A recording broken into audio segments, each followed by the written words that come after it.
Hi there, I'm Kate Hindley and I illustrate picture books, and I'm going to read to you one of the picture books I've illustrated. This one's called Be More Bernard, and it's all about this chap on the front, Bernard Bunny.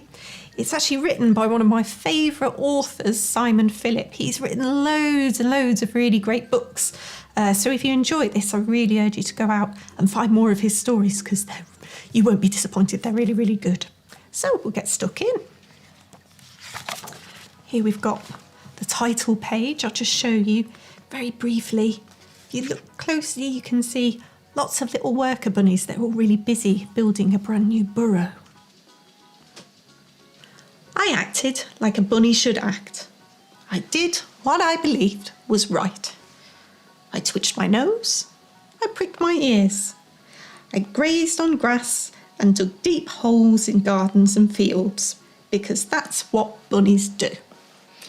And when I wasn't doing those things, I tried to look as cute as I possibly could. When the other bunnies bounced, I bounced. When they hopped, I hopped. And when they slept, I did too. Like them, I dreamed. But my dreams weren't the same.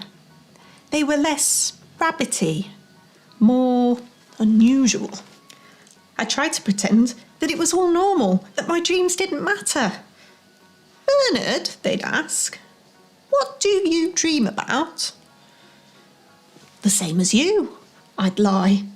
Carrots, they'd ask. Yes, the orange ones. They were terrible, terrible lies. Day after day, I continued my act, being the same as everybody else, twitching, digging, looking as cute as I possibly could. Oh, I ate more lettuce than any bunny should ever have to eat. The rest of them ate other things too, things that shouldn't be eaten. And that's where I drew the line. Oh, I can't do this anymore, I decided. I started small. At first, it felt a little odd, bouncing when the others hopped, hopping when the others bounced. But soon it felt strangely normal. At work, I acted just like before. Well, mostly.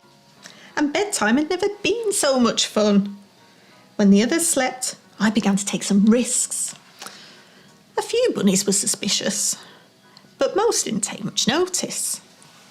Then, when the moment was right, at the Bertie and Brenda's annual bunny ball, I finally went further. And notice they most definitely did. They stood startled, like, well, rabbits caught in the headlights. You can't wear that, they cried. You're a bunny, they insisted. We're all the same, they chorused. But I wasn't. I twirled and sashayed away from their shouts until my world was spinning faster than it had ever spun before. I felt free. I felt fabulous. I felt me. And, well, a bit sick. Probably from all the lettuce, maybe the spinning too. I didn't just bounce and hop. I strutted and swaggered and peacocked and hustled. I grooved with grace and I jived with joy. Glitter glistened and sequins shimmered in the lovely luminous lights. It was wonderful. Most of the others were horrified, blinded by the twinkle of my toes and maybe the disco ball, possibly my outfit too. He stands out like a bunny at a disco, Brian cried. He is a bunny at a disco, Bonnie squealed. Doesn't he know that we're all supposed to be the same? Bella wailed.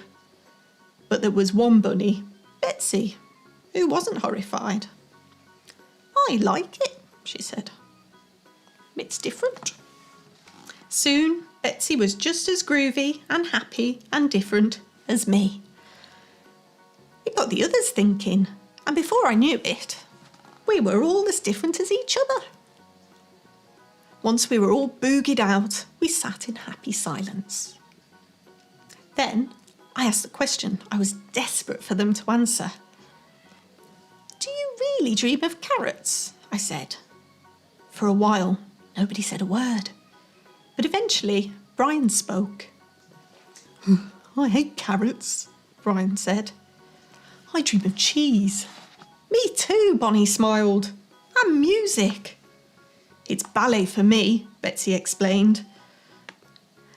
And I dream of hats, Bella laughed. Fabulous, fancy hats. As they shared their dreams, I could tell that hearts were dancing, just like mine. And so now, even though we're all the same in many ways, we can also all agree that being yourself is the best thing a bunny can be. And there we go, that's the end. Thank you very much for listening. I really hope you enjoyed that.